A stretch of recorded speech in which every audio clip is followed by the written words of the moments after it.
Hello, I'm Carl Drexler. I'm the station archaeologist for the SAU station on the Arkansas Archaeological Survey, and I'm doing this paper to think through some matters surrounding archaeology and thanatourism occasioned by this summer's events focusing on Confederate monuments. So, conflict archaeology and archaeology more generally has a long history of involvement with tourism. A lot of archaeological work, particularly on 19th century sites, has relevance to tourist resources. And this has been true since historical or post-contact archaeology began. Our early work at Jamestown and Colonial Williamsburg was done to help make them tourist sites. This is where post-contact archaeology really started in this country. It's still being done today. And it's been a countrywide phenomenon, as places like the fur trade post of Fort Union, South Dakota, were excavated with an eye towards reconstruction and tourism. Here in Arkansas, work at Arkansas Post, Pea Ridge Battlefield, and Fort Smith was done in the 1950s and 1960s, specifically to locate and explore these sites and develop them as tourist resources. Of these, Pea Ridge falls into a specialization within tourism research called Thanatourism.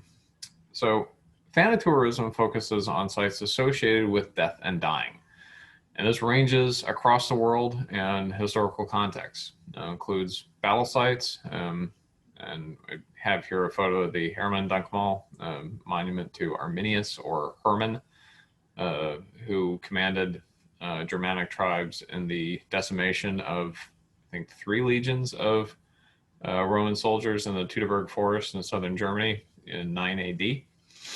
And it also includes work on natural disasters. So Pompeii in Italy, which was destroyed by the eruption of Mount Vesuvius in 79 AD, is both a very heavily trafficked tourist resource, but one that was developed as such through archaeological fieldwork. And there are also other sites of mass death and suffering. Auschwitz-Birkenau and other World War II concentration camps from the 1940s are interpreted to the public today as tourist resources. And archaeology has been used in each of these contexts. And the association with death and suffering fundamentally affects how people in the modern world interact with those sites. It encourages people to act with a sense of reverence and sincerity that you don't get in, say, Disney World and places like that. All right. So Arkansas and Thanatourism, or archaeology and Thanatourism, have a long history in Arkansas. So Pea Ridge National Military Park in Benton County, Northwest Arkansas, has used archaeology since the 1960s. Prairie Grove State Park, just outside of Fayetteville, also has had a lot of archaeological work done there to help refine the interpretation. And Arkansas Post in southeast Arkansas has used archaeology specifically on the Civil War battle portion of the site as contributing to the significance of it as a national landmark. Now, more recently, we've had projects around the state in a couple areas that the survey and society have worked on, as well as some contract archaeologists. So many of you watching this who are part of the society training programs at Pea Ridge are intimately familiar with our work there. And this adds to decades of archaeological and historical work that help refine interpretation within federal standards. But there's also been a lot of contract archaeology done on Helena, West Helena, and eastern Arkansas, focused on the 1863 battle there. Helped build a new tourist landscape focused around African-American service during the war. It's a really fascinating place. I encourage you to visit if you're ever in that area. We, the survey and society, have been doing a lot of work on sites associated with the Camden Expedition of 1864. This was the last major campaign of the war in Arkansas.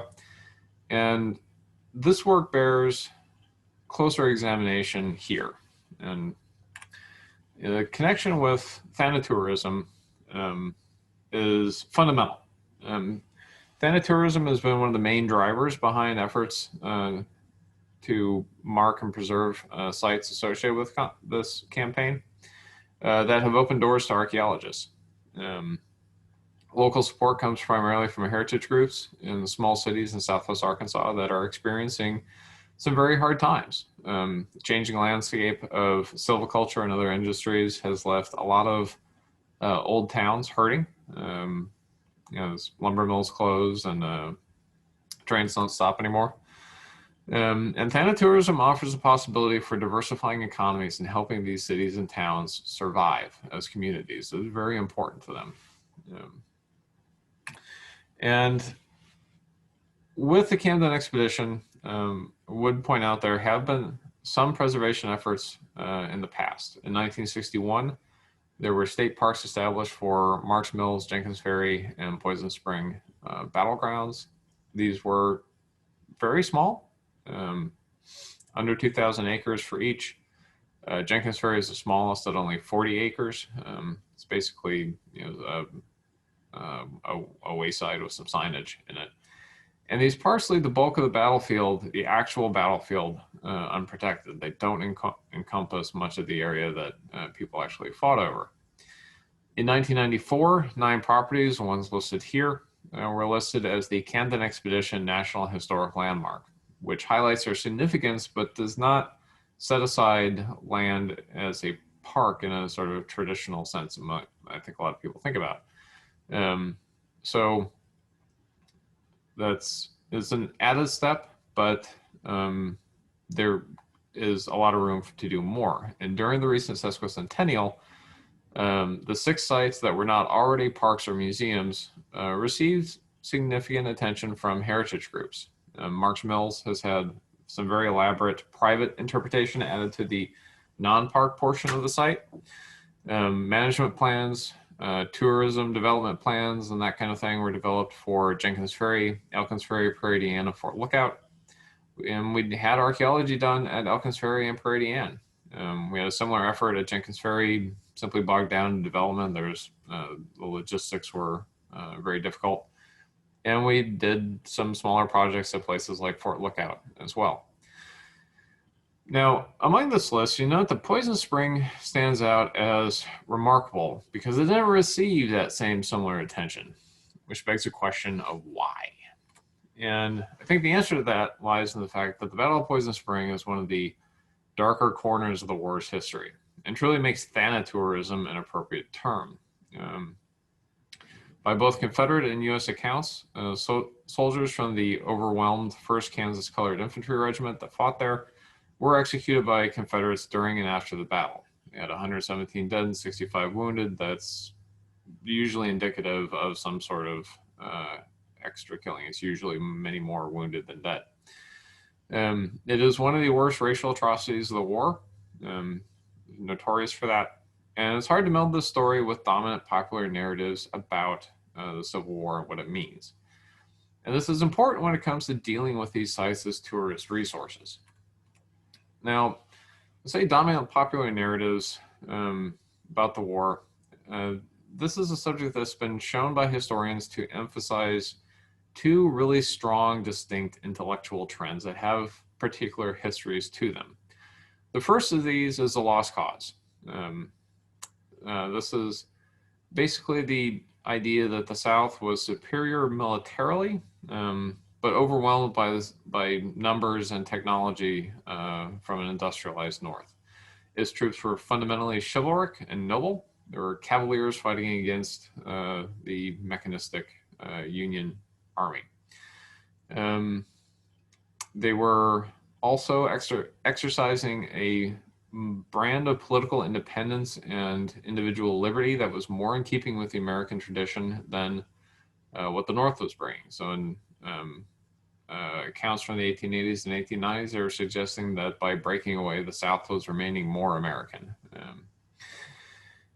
In this school, African Americans are primarily seen as loyal slaves, grateful for the benevolence of the people who laid claim to them, And tales of race-based massacres such as Poison Spring or Fort Pillow, Tennessee, more notoriously, were fabrications either by the victors or their descendants who wanted to vilify the South. Now, in the early 1900s, this is spurred by the Spanish-Cuban-American War of 1898. You have a new school pop up that's called the Reunificationist school. And this is a deliberate move to change the way the public thought about the war and emphasizing the nobility of both sides and essentially binding up the nation's wounds and coming back together as a country. The Spanish-Cuban-American War is a really important moment for this, in that the former Confederacy and Confederate states and northern states bonded together to engage in a new military endeavor. And so just, a generation after that, you get some of the 50th anniversary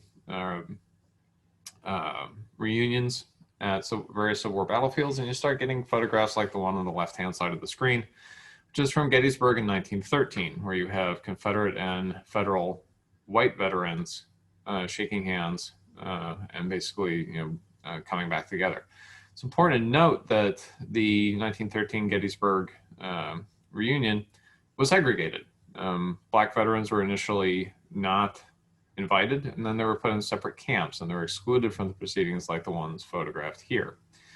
And as you get towards the end of the first half of the 1900s, the lost cause and reunificationist views get essentially woven together and become the core of American popular memory of that conflict. It remains with us today, and is commonly confronted in the public narratives surrounding the sesquicentennial and a lot of the development work that I've seen.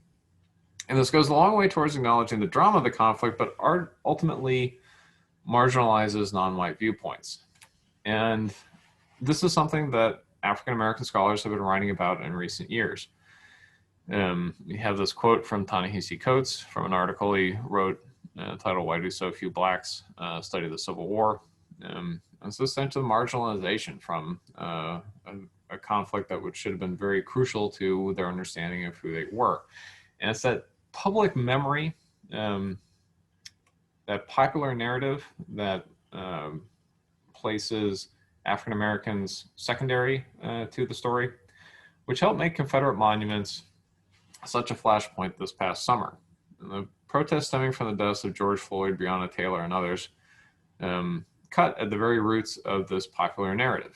And we, in very short order, saw long-standing fixtures of our national, state, and local memorial landscape either being challenged, as a case photographed here with the R.E. Lee statue in Richmond, Virginia, to being removed, as some of the Monument Row ones in Richmond were, or the Confederate monument in Pine Bluff, or after much protest and public discourse, ultimately stayed up. And this was the case in El Dorado. There was a lot of public debate about it, but this was one of the first times that you really see that challenged heavily in massive public discourse. And this historical moment has led many to ask, what do we do with the Civil War and its legacies, and how do we engage with it in the future? And this is an important question for archaeologists, since our work contributes to discourses around conflicts and the way in which tourists engage with such sites.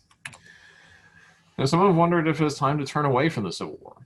And to that, I would disagree quite strongly, not just because this is one of my specialties. I think there's much that we can gain by continuing to talk about it, but we have to work with the public to change the dominant popular narrative surrounding it. And we can't lose sight of the things that the war has been used for since 1865, primarily the suppression of Black rights. Fortunately, we do have some templates for changing the popular narrative. This includes what's called the emancipationist tradition. And so the Lost Cause School came together in response to the way the war was discussed in the 1860s and 1870s, which was known as the emancipationist tradition. And it was one that's most robustly supported by historical research. Main tenets of which are that the war is about slavery, the war represented not a great calamity and the end of something great with the destruction of the Old South, but a moment where freedom spread.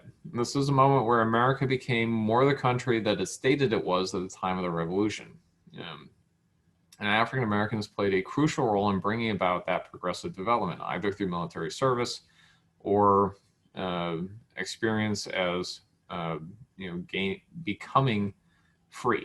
And this is a popular narrative that I freely admit is commonly known, but is one that is frequently ignored or subsumed under the lost cause reunificationist mashup narrative in popular literature, particularly in the South. And it's important to note that one of the other aspects of the emancipationist tradition is that it looks at the war not as isolated 4 years, but part of a long sweep of history going back to 1619, when the first slaves were brought to Jamestown, Virginia.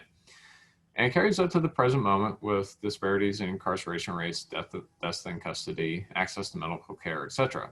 The Civil War in this perspective is the keystone moment in a much longer contest that continues to play out in places like Charlottesville, Virginia in 2017 and around the country in 2020. And crucially, emancipationist writings focus more on opening new ways of telling stories about the war and the people involved in it than in excluding or denying the humanity and suffering of those who received the lion's share of attention heretofore. It encourages us to explore other areas too, not instead of, and embraces the difficulty, confusion, and complexity of the time. Answering the call to deal with the past in this manner requires that we provide tourists visiting the sites associated with the conflict ways to confront the darkness and difficulty of the time, which makes the term Thanatourism very appropriate. And I want to close by coming back to Poison Spring. While indeed there hasn't been a big recent move for more interpretation or archaeological work at the park, there has been a reenactment, which is kind of strange for massacre sites. You don't usually get reenactments of something so brutal and bloody. And you really don't get reenactments with buy-in from the local community that represents the massacred population. And this is another thing that makes Poison Spring a very different sort of phenomenon. And what I'm referencing is that a few years ago, there was a reenactment group formed in Camden to interpret the first Kansas Colored Infantry. They participate in the reenactment, which happens every 2 years. They're actually part of the planning process. They help to frame the way in which the massacre is portrayed, which is an incredibly difficult, emotionally, thing to do. And they're very careful to avoid sugarcoating or sidestepping the more brutal aspects of the event. And I was very interested in how they got to this place. And so I asked a woman by the name of Adrienne Toney, Camden resident and author, who put out the book you see on the screen. And I said, asked her, how do you get to this point? And she said that they saw reenactment as a chance for publicly coming to a point of truth and reconciliation. So she was deliberately invoking the truth and reconciliation and the way that it ties into like South Africa and the Truth and Reconciliation Commissions there. And that by presenting the massacre to the public, they wanted to acknowledge the event and remember the men who died in it, and encourage modern people to acknowledge that this happened. It's not vilifying the Confederates, it's simply putting forward that this is a thing that took place. Accepting the truth of it so we can agree that it was there and moving forward. And I think our way forward with archaeology and Thanatourism should place greater emphasis on this kind of approach to dealing with the troubling aspects of our Civil War history. I'll close there. Thank you for your time, and hope to see you all face to face next year.